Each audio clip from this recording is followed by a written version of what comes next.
All right. Hallelujah. You know what the problem is today? The reason why we don't desire truth in the inward parts? I'll tell you the reason why.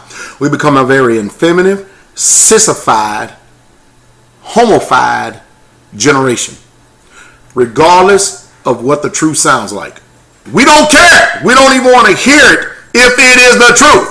Regardless of that, we don't want to hear it if it's the truth. Did you hear the way he said it?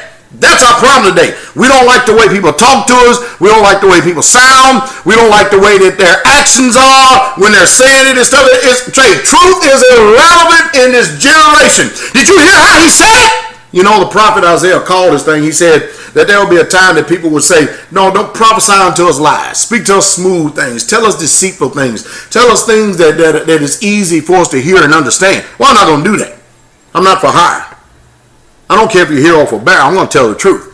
You see, you shouldn't be so much concentrating on how did he say it, or oh, he's just so insensitive and all that garbage and mess. You have been seduced by that wicked mindset all of your life. When are you ever going to develop the ability to be able to hear the truth and know when you're hearing it? Well, only the Most High can grant somebody the ears to hear and the heart to believe. The rest of you that fight against it, it is not for you. See, we become so sensitive. We don't care if somebody's standing for the truth, if they're presenting the truth. No matter what, we don't like the way they said it. Did you hear how he said it? Did you hear what he said? You know what? You folks would have stoned Moses. You'd have stoned Elijah. You'd have stoned Samuel.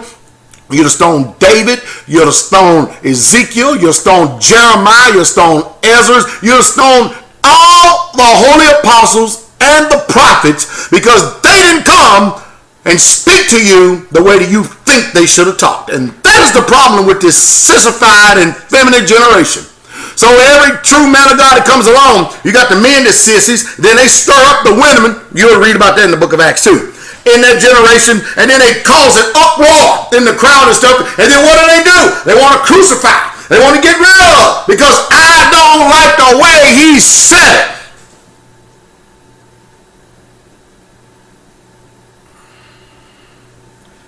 That's our problem. We become effeminate, soft, sissy. The men are lacking in testicular fortitude. And that's the truth. Well, every true man of God, you got to worry about it. Make sure that way you're here for bear. We're here to tell the truth. And those who have the ears to hear, they'll hear. They're not going to worry about how the message is delivered, if it came your way or not. Your way has got you in the condition that you're in today. And that's the truth, and that's the true straight way.